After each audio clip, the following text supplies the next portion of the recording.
All right, time to talk about some AR-15 maintenance and technical tips and hints. First thing on the list of things to do is give you a little note. Be careful when you have the firearm field stripped. Basic field stripping includes, of course, make sure that the firearm is unloaded. We're going to ease the bolt forward and press out the rear takedown pin, which separates the upper and lower receiver. Remove the bolt carrier group, remove the charging handle. If we press out the forward pin, we can separate the upper and the lower. Now immediately you do this, you'll want to push these pins back in. They're relatively fragile, and if for some reason you drop the lower receiver, it falls off the table, they can be damaged and require replacement. Take care when handling the bolt carrier, once again, not to drop it, because the gas carrier key on the top of the bolt can be damaged if it's dropped onto a hard surface, and that's a critical part that if you damage it, you're probably going to require replacement. Safety tip. The fire control mechanism has enough space in it that if a blown primer should get down inside there, it can block various functions of the trigger group. It may not allow the gun to fire. It may get under the forward end of the trigger bar. Worse, it may get under the rear end of the trigger bar, which will prevent you from A, putting the gun on safe, and may allow the gun to go full auto, fire a burst, because the hammer is not able to be caught by the sear and may not get caught by the disconnector. So you want to inspect that area carefully for any debris, and especially if you detect a blown primer on a fired case, make sure that nothing has fallen down inside there. No oil, no lubrication goes down in the trigger group. Right? This should be clean and dry. You can spray it out with one of those spray type powder solvents or something like brake cleaner, but don't put any lubrication in there, because all it serves to do is attract powder fouling, grit, and dirt and make it stick to these machine surfaces, which isn't helping anything. There are a variety of magazines available right now. Most people tend to use the standard 30-round GI magazine. We like the Magpul PMags. We like the HK steel magazines. The 20-round, the old 20-round straight body aluminum are still good if you can find them. All of those work pretty well. The important part is aluminum magazines are, relatively speaking, fragile. You have to understand that they were designed to be discardable. Right? They were designed to be loaded, used once, and thrown away. And being aluminum, they are subject to being dented if dropped repeatedly. Aluminum doesn't rebend well. Once it's been bent and heat formed into a shape, don't bend it again. If the feed lips on your magazine get bent and it doesn't work, just trash can it. It's no longer any good. Don't buy magazine lip forming tools and try and fix it. The magazine is broken. Get rid of it. Another important safety note. 223 and 5.56 are not the same cartridge. They are not interchangeable both directions. You can shoot 223 in a gun that is chambered for 5.56. You cannot or should not be shooting 5.56 head-stamped ammunition in a chamber that is 223. The throat, lead, and pressure on the cartridges is different, and if you shoot 5.56 in a 223 gun, there's a good possibility of blowing the gun up, right? Sending parts into orbit. You really don't want to do that. Normally, the barrel will be marked along the top upper surface, and it will indicate here what the chamber is, whether it's 556 NATO or whether it's 223. And it will also indicate the twist rate with a 1/7, a 1/9, or something similar. If you find a little MP, that indicates that the barrel has been magnetic particle inspected. It has been proofed, which is also a good idea. The barrel extension is attached to the barrel during manufacture, and once it's installed, you can really only see the rear end of it in the receiver, and that's where the bolt locking lugs fit into. That area is subject to accumulation of debris, and it's also subject to getting blown primers caught in the same fashion as the trigger group can. So it's one of those areas that you want to blow out with some compressed air or wipe out with a Q-tip when you're doing your regular maintenance. There are 2 feed ramps built into the system. There are also 2 styles. There are the standard M16 feed ramps, and then there are M4 feed ramps. M4 feed ramps can be distinguished by the fact that they extend into the upper receiver metal itself. Right? The standard M16 feed ramps don't have an indent in the upper receiver. The two are not directly compatible. You can't put an M4 barrel into an M16 upper receiver. Right? The step there, things aren't going to work well. You also don't want to put an M16 barrel into an M4 receiver because the barrel is then going to overhang the feed ramp. So be careful when you go to swap parts. Now the bolt assembly needs a certain amount of maintenance. Normally when we're doing cleaning on the rental guns, I really just wipe the bolt assembly off, re-lubricate it, and put it back into the gun. If you're going to immediately fire the gun again, that works perfectly fine. There's not a lot of real detail cleaning that needs to be done to keep the gun running. If you're going to store it, however, or if you're going to not use it for some length of time, you'll want to remove the firing pin retaining pin. Be careful with that. That's an often lost part because it's so small. You may or may not need to tap the bolt to get the firing pin out. The firing pin will accumulate some degree of fouling, but most of that will just wipe off, right? Just like that. Once the firing pin is out, the bolt cam pin can be rotated 90 degrees and pulled out of the side of the bolt itself.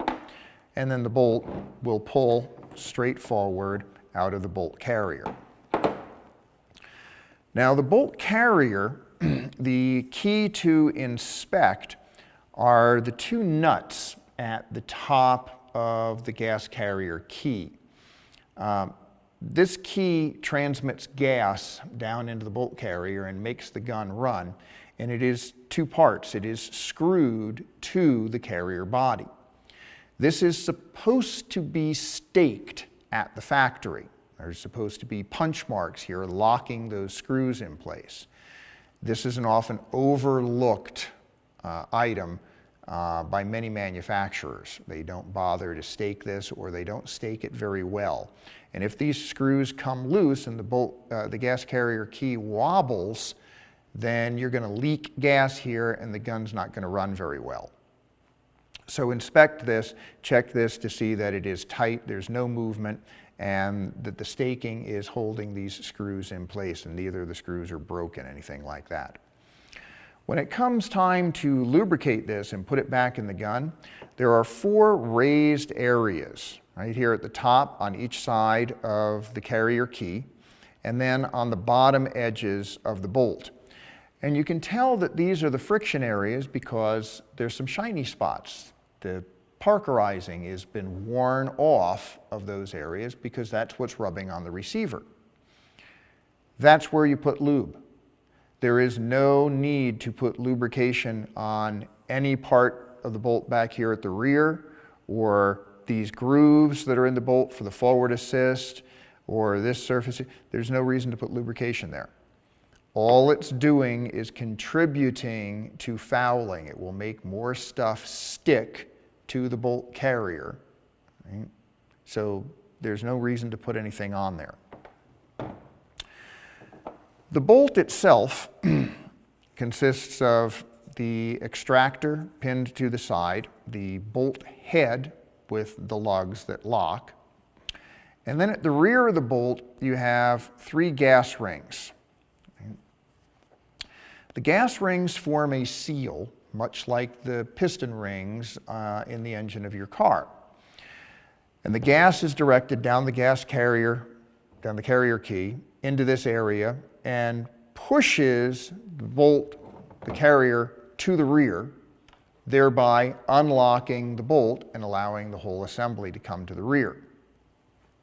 So these need to form a good seal.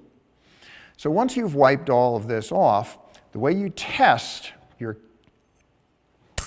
gas rings is to insert the bolt into the bolt carrier and dangling it over a soft surface, right, or a little bit over the table, give it a wiggle back and forth like this. Hold it by the bolt head and shake it.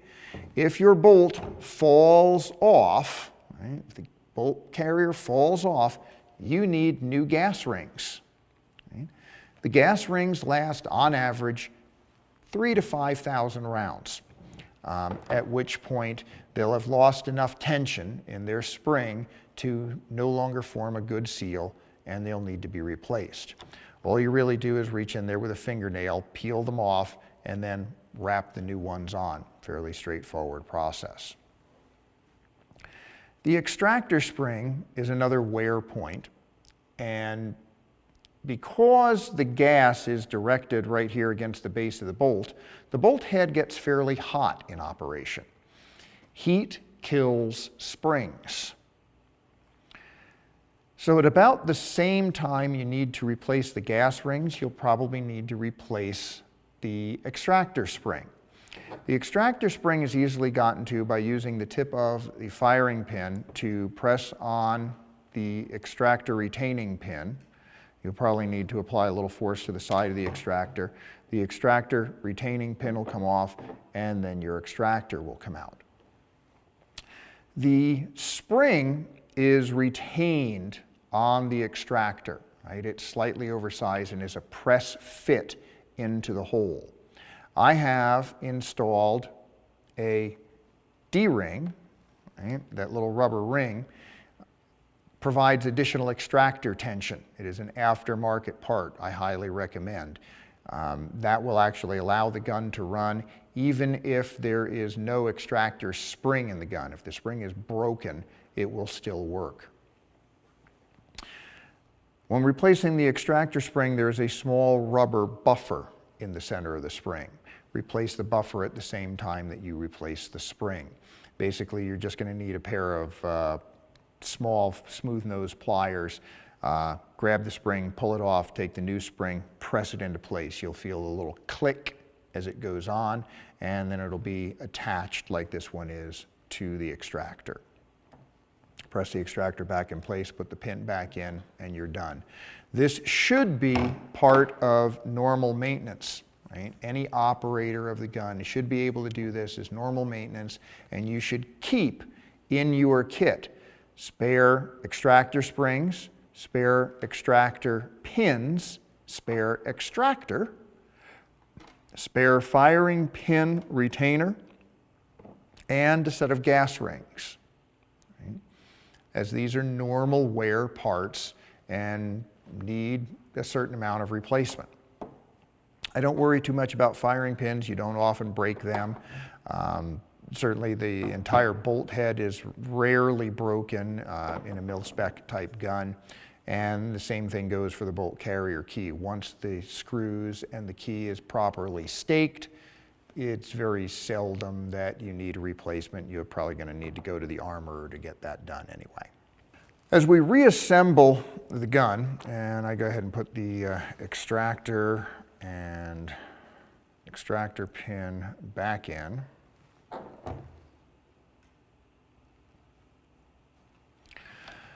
When we go to put the bolt back into the bolt carrier, a number of people will try to tell you that the little gaps in the rings need to be placed out of line. They need to be turned, 60 degrees to each other so that the gaps aren't lined up. That is untrue.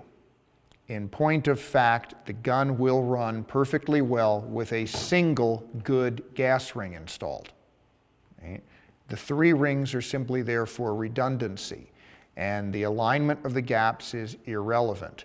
While you are shooting the gun, these will twist on the bolt anyway, and at some point they will be aligned no matter what you do. They are not going to hold in that position anyway, so don't worry about it.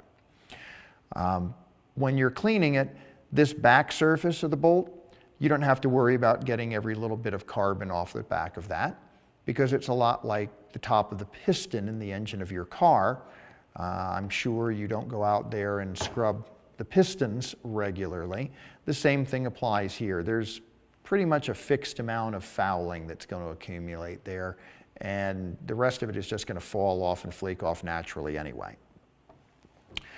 When we insert the bolt into the bolt carrier, it only goes one way. If you install it the other direction, you won't be able to fit the cam pin in because the hole is tapered. So you're going to need to insert it so that the extractor faces the small depression in the side of the bolt.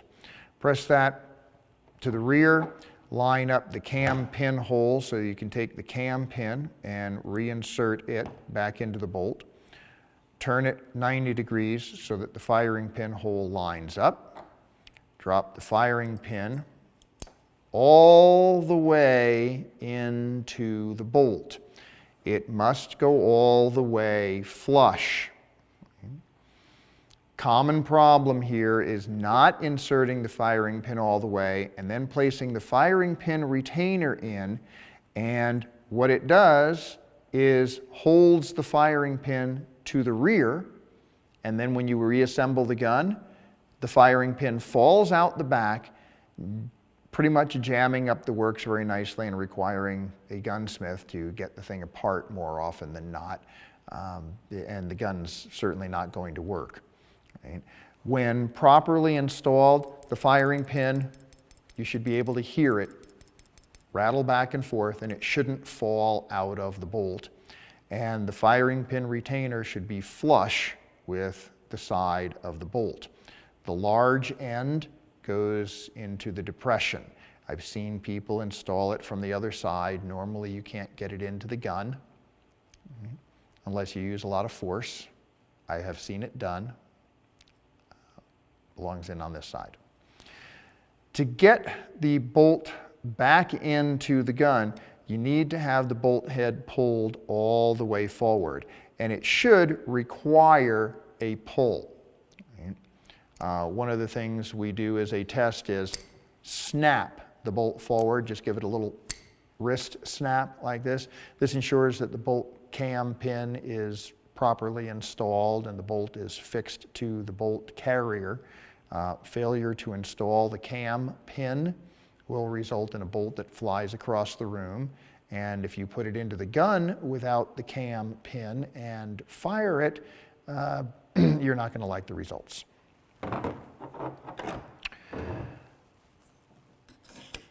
Charging handle goes back in. You have to get the little tabs on the charging handle aligned with their slot in the receiver and put it part way in place. Then take the bolt with the bolt head forward, get the carrier key inserted into the slot in the bolt, the charging handle rather, and press the whole assembly forward. When pressed forward and latched, it pretty much won't fall out of the gun. If you've applied lubricant properly to just these 4 rails, apply plenty of it, but that's all. The holes here in the side of the bolt, they are not lubrication holes.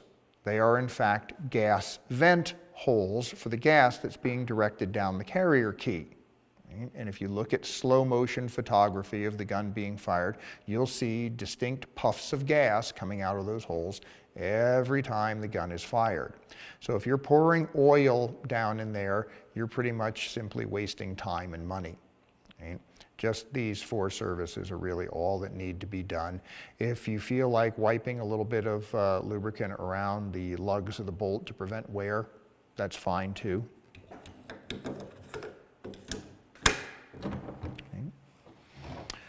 I've already said that in the lower, we don't put any lubrication.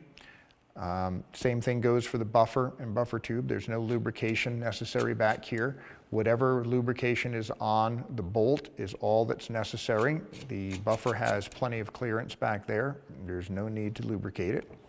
So now we're going to go ahead and pull the retaining pins out, mate the upper and lower receivers together, press our pins back in, and anytime you do any firearms maintenance, part of what you're doing is an inspection of the parts. You're looking to see that the extractor isn't broken, that the pin is correct, the bolt cam pin has no cracks, for example.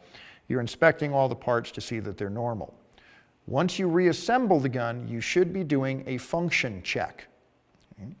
And a function check begins by ensuring the firearm is unloaded and you're pointed into a safe area. We're going to run the charging handle all the way to the rear and let it go forward. And then we're going to put the selector on safe. When we press the trigger with the selector on safe, the trigger should not move to the rear and you should not hear the hammer fall. When we place the selector to semi-auto, we press the trigger and hold it. You should hear the hammer drop. And then we're going to run the charging handle while holding the trigger to the rear. This is the normal cycle of operation. It's going to let us know that the disconnector works. So we pull the bolt all the way to the rear and ease it forward. When we release the trigger, we should hear a distinct click as the hammer comes off the disconnector and catches on the trigger. And then if we continue to release the trigger and press it again, the hammer should fall. Excellent. Works in semi-auto. We cock the piece again. And if you have a select fire gun, as this is, we also need to test the select fire system. We put it on full auto, press the trigger, and we should hear click. Holding the trigger to the rear, pull the bolt to the rear and ease it forward. As the bolt goes into battery, we should hear the firing pin get struck by the hammer as the automatic sear releases it. If I release and press the trigger now, nothing happens. That's as it should be. If I release the trigger and pull the bolt carrier to the rear and then press the trigger, I should get a click as the hammer is caught by the normal sear system. So now I know the gun functions as it's designed and as it's intended to. Note, we didn't do anything with the gas tube. Never, ever put anything down the gas tube. The gas tube is under about 50,000 psi of pressure every time you fire a round. Anything that gets stuck in there is pretty well permanently stuck. You're not cleaning it out with a brush or a pipe cleaner or anything like that. The only thing you're going to potentially do is break that off in the gas tube, thereby rendering the gun unserviceable until somebody can come with a tool and replace that. So nothing goes down there, especially no lubricant, which just doesn't help anything at all. Overall inspection of the gun, make sure the sights are tight, nothing is coming loose. Your optic mount remains tight, locked in place. I usually use a little bit of either torque seal or nail polish on screw heads to ensure that they haven't become unscrewed in any way. Other than that, that's pretty much all the maintenance that you need to do on your AR-15. Questions?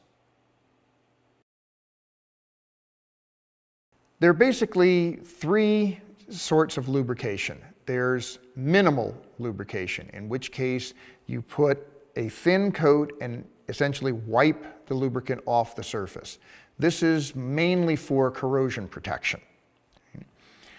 The second, what we would call moderate lubrication, you apply a coating of lubricant that's so thin that you can only just see it on the surface, right? It doesn't run, it doesn't form puddles, right? It doesn't drip off the surface, right?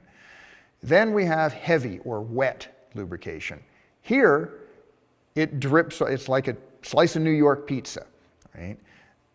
It puddles up, it forms little rivulets, and I mean, it's clearly visible on the surface. There's plenty of it.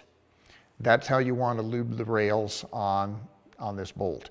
You want to put plenty of lubrication on there. It should be running off the entire length of all four surfaces. Right? The AR15 bolt system gets relatively hot in operation, and the lubrication will bake off after a while. If you put that much lube on the gun, you'll be able to get through a basic combat load, right? 300 to 360 rounds without having a lubrication issue. If you're at a training class and you're shooting more than that in a day, which isn't at all uncommon, you'll want to periodically break the gun open and throw some lube on the bolt and throw it back in the gun. Or even just pull the bolt part way to the rear, drip some lube right here, and then onto the side of the receiver where the bolt runs, and you'll see a couple of shiny marks there where the bearing surface is. Put a couple of drops in there, put a couple of drops right here, run the bolt a little bit to distribute the lubrication, go back to work again. Lube is far more important than clean on an AR-15. If you keep the gun lubricated, it will continue to run. It doesn't really matter how dirty it is. I have guns over in rental that have fired on the average of 20,000 rounds without what most people would call a cleaning. The bolt gets pulled out, I wipe it off with a rag, I put lube on it, I put it back in the gun. That's pretty much it. Bore, you're going to want to clean the same as you would clean the bore on any firearm. Take a bore brush and solvent, run that down the bore. It is preferable, of course, to clean from the breech wherever possible, and the AR makes cleaning from the breech possible. Right? You can reach a rod down there. A little solvent on a brush, some solvent on a patch. Pay attention to the chamber area. Right? You'll want to clean that out and try and get most of the debris out of there. I'm not a fanatic about cleaning AR barrels. They are normally chrome lined, right? All the mil-spec guns are chrome lined. They wear very, very little. The amount of firing debris from the 5.56 cartridge is minimal in the bore. And it's not like a precision rifle where I'm worried about, you know, minuscule bits of copper and things in the barrel affecting my accuracy. The typical rack grade M4 is a 2 to 2.5 minute gun anyway. You're really not going to change that by cleaning the bore. So once again, I'm not fanatical about it, but I do punch the bore periodically. All right, now we've gone over all the things you need to know about maintaining your AR-15 and keeping it running. If you keep those spare parts, the extractor, spring and pin, the gas rings, on hand and know how to change those out, you can pretty much keep your AR-15 up and running for the foreseeable future. So now that you know how to do that, you've got it all clean, lubed, and ready to go, head out to the range and do some shooting. If you need a place to shoot, visit the NSSF website, wheretoshoot.org. And remember, firearm safety depends on you.